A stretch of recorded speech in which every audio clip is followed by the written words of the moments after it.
Bom, essa história que eu tenho é muito interessante, até porque ela é inusitada, porque eu não estava falando de dublagem, estava no interior do Ceará, na casa do meu pai, fomos a um churrasco, e estava todo mundo conversando, batendo papo e tal, e não se falou de dublagem, o papo era outro. De repente o garotinho, filho de uma das pessoas que estava ali próximo a gente, chegou e disse pro pai: pai, esse daí é a voz do Ike de Fênix. Eu olhei para o lado, estranhei aquilo e falei: como que você sabe? Ele disse: é só ouvir a sua voz que é o Ike de Fênix, não é? Eu falei: com certeza é. Mas fiquei impressionado com a história, porque a gente não estava falando de dublagem. Quando você fala em dublagem, de repente você está conversando sobre dublagem, eu sou dublador e tudo mais, você até aproxima as pessoas, então eles tentam adivinhar quem que você faz, ou pergunta quem você faz, ou é fã de alguma coisa. Nesse caso, a gente não falava de dublagem, então é muito interessante.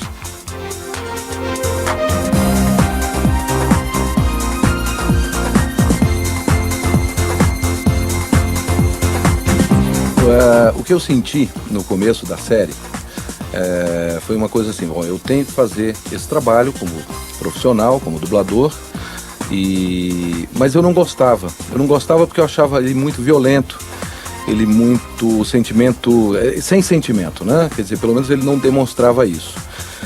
Com o decorrer dos episódios, foi acontecendo justamente essa transformação, porque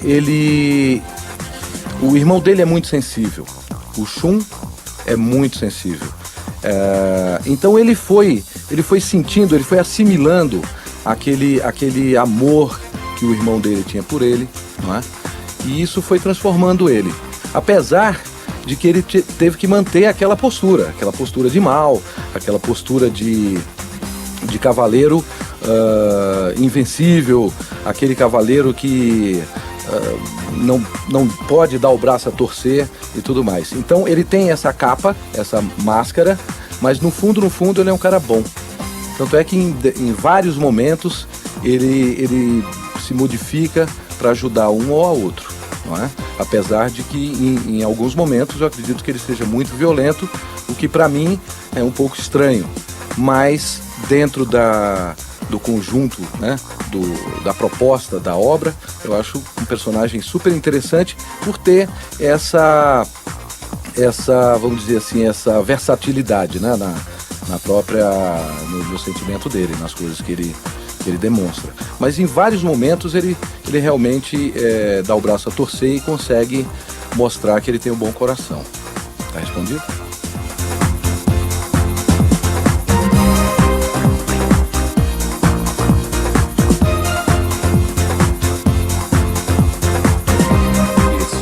Eu acho que, na verdade, a influência vem do Shiryu, né? De quem concebeu a obra. A minha voz, na verdade, ela vai ao encontro do que eu vejo na imagem, de como o personagem foi concebido. Eu empresto minha voz para o Shiryu. Acho que todos os méritos têm que ser para o Shiryu, não para minha voz.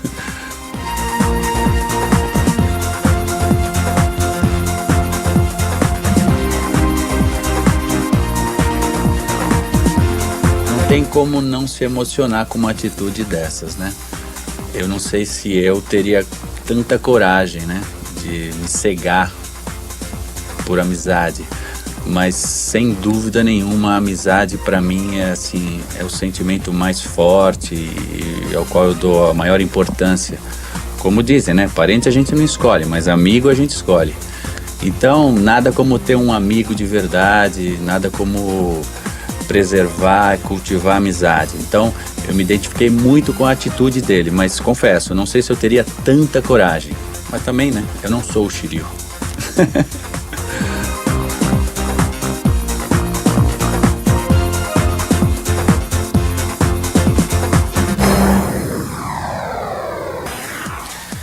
Acho que as principais lições que Sensei deixa ou deixou para essas gerações de fãs, de aficionados do anime, principalmente o companheirismo, a amizade, a fidelidade aos seus ideais e principalmente aos seus amigos. Esta obstinação em lutar para obter alguma coisa, não desistir de um ideal, isso acaba fortalecendo e fortaleceu toda essa geração de fãs que foram criados assistindo Saint Seiya. Eu às vezes recebo cartas ou e-mails de fãs que falam da importância de Saint Seiya para a vida de cada um. O que eles aprenderam, o que eles acabaram construindo para a sua própria vida. Teve um garoto que chegou a dizer que muitos dos valores que ele tem hoje como ser humano, como pessoa, que ele poderia ou deveria ter tido na própria família e não teve, Saint Seiya, através do desenho que ele assistia na televisão, enfim, acabou trazendo para ele valores que até hoje ele carrega com ele. E os valores são lealdade, amizade, como já disse, essa obstinação em lutar pelo que se acredita, lutar pelos seus sonhos, sem desistir jamais, sem esmorecer e ir até o final. Eu acho que a maior lição de Saint Seiya é o companheirismo. Eles lutam uns pelos outros e não existe um objetivo pessoal, único, egoísta. Ao contrário, é sempre um objetivo geral do grupo e é sempre um desejo. Eles sabem que a união, nesse caso, faz a força. Que eles têm que lutar por aquele objetivo, que todos serão recompensados por isso e será um benefício para todos. Às vezes o próprio personagem, no caso o Yoga, ele não vai tirar um proveito pessoal disso, mas não é o que é colocado em questão. O grande proveito é a prova da amizade e o amor e o carinho que um amigo sente pelo outro em todas as aventuras. Eu acho que essa é a principal mensagem que a série toda passou para os fãs e fez e faz com que seja um grande sucesso entre os jovens todos e essa geração que está chegando aí, está assistindo também.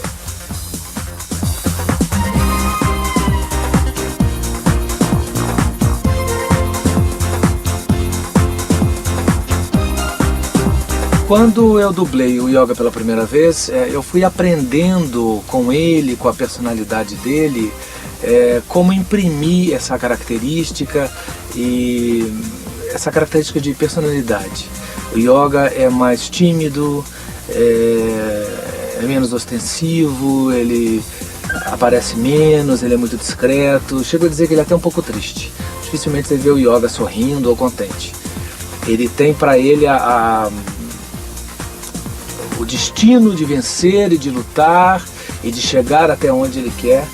E isso tudo na voz eu sempre procurei passar essa contenção. Ele é muito tímido, eu diria, né? Ele é mais sereno, a voz dele é mais suave, ele não se exaspera, a não ser nos momentos de luta e nos gritos de guerra, quando ele fica furioso, então todo esse cosmo dele se expande e ele se torna o Yoga de cisne que a gente conhece, né? Eu acho que são 10 anos, me parece, de diferença entre uma coisa e outra. Nós, como seres humanos e como profissionais, amadurecemos muito.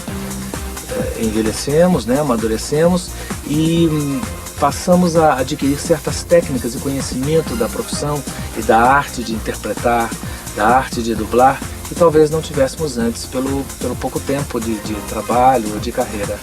Eu acho que com essa redublagem estávamos mais, não capacitados, mas conhecendo melhor o personagem e, sobretudo, sabendo da importância e da ligação que os fãs de Cavaleiros do Zodíaco dão a esse trabalho. Então fizemos com mais carinho, com mais atenção, com mais cuidado e, sobretudo, com mais amor, para que o trabalho pudesse, através de nossa voz, pudesse alcançar os milhares de fãs que gostam de Cavaleiros do Zodíaco e que pudesse também corresponder a esse carinho que a gente tem recebido ao longo desses anos todos dos fãs de Cavaleiros do Zodíaco, que são sempre cartas e telefonemas e sempre nos tratam com muito carinho, com muito respeito, e isso é uma conquista não só da série, mas principalmente de todos os profissionais envolvidos na dublagem de Cavaleiros do Zodíaco.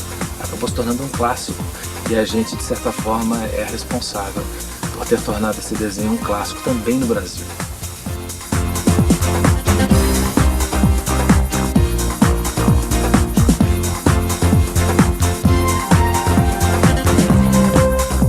Eu conheci o Ezio era um grande dublador, ele me dirigiu várias vezes, a gente trabalhou muitas vezes juntos na estante.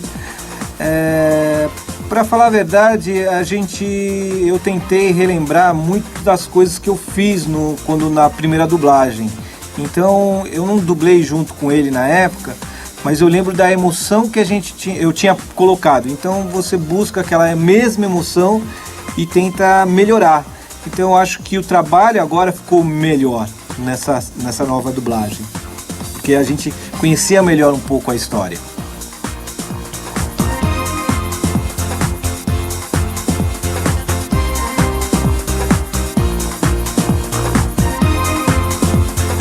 Não, de maneira alguma. Eu acho que o mais importante é você manter a fidelidade do personagem. Eu acho que eu tento fazer isso com muito esmero, sem afetar a criação, que é um grande lance para a polêmica do desenho, para vocês conversarem, para vocês descobrir realmente como que é esse cavaleiro. E na verdade, muitos fãs falam que na verdade o Shun é o cara que tem maior poder, só que ele não utiliza esse poder porque ele não gosta de luta, ele não gosta de briga. Então isso é muito compensador. E é sempre bom deixar uma intriga no ar, né? Porque é sempre motivo de discussão pra gente conversar e falar com vocês.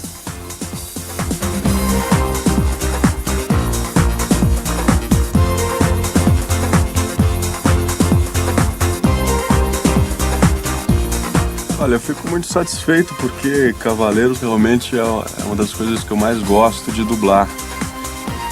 Tem todo um lado pessoal da primeira dublagem lá de 94, então é uma série que me acompanha aí já há mais de 10 anos. Então é um grande prazer poder continuar fazendo Seiya, ter refeito os 114 episódios e saber que vem mais coisas aí. E acho que é uma conquista, tanto dos profissionais que participaram do trabalho, quanto dos fãs. É uma conquista brasileira a gente conseguir manter esse mesmo elenco por tanto tempo. Mostra a força que a gente começa a perceber que o povo brasileiro tem. Quer dizer, a gente conseguiu fazer diferente do que no Japão. Quer dizer, lá mudou todo mundo e aqui a gente conseguiu manter o mesmo elenco. Isso é fantástico, é uma conquista. Uma conquista nossa e uma conquista dos fãs. Então é um grande prazer continuar fazendo esse trabalho.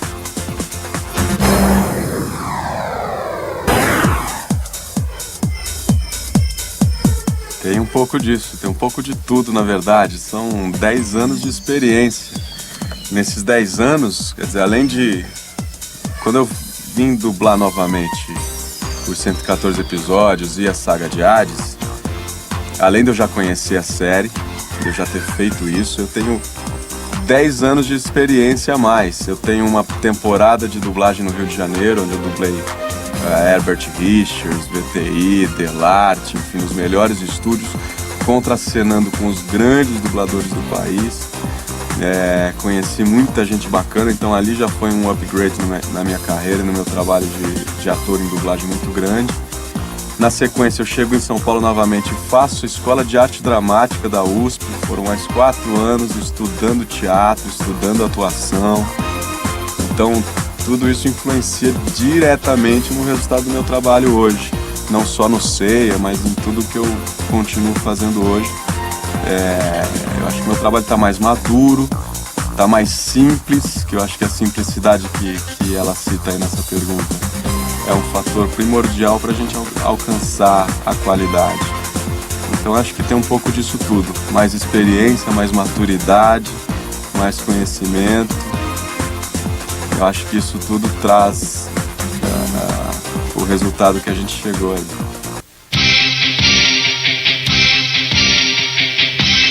Bom, eu costumo quando as pessoas me perguntam, até o meu filho, que é fã desde os 6 anos de idade, levava os colegas dele lá para casa, dizendo, meu pai é o Ikki de Fênix, eu dava o golpe e eles diziam, parece. Falavam não para mim, pro meu filho depois, parece, mas não é não.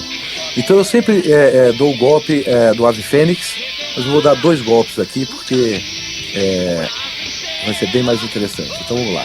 Primeiro é Ave Fênix! E o segundo é Golpe Fantasma de Fênix! Então vamos lá. Hora do Dragão! Tem dois, né? Mas o mais famoso dele. Vamos lá, então. Pó de Diamante! E tem também... Execução Aurora, ataque! Então lá vai. Corrente de Andrômeda! O Me Dê Sua Força Pegasus eu acho que é o grito mais conhecido, que foi o primeiro a ficar famoso e tal, mas eu gosto mais de fazer o Meteoro de Pegasus. Eu não sei porquê, mas eu acho, principalmente nessa nova fase, o Meteoro sai mais forte, mais potente.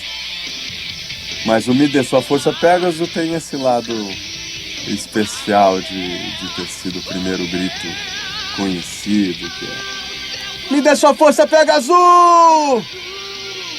Que eu e meu pai demoramos até chegar nesse formato. E o Meteoro de Pegasus, que na primeira versão era Meteoro de Pegasus! Na atual versão é Meteoro de Pegasus!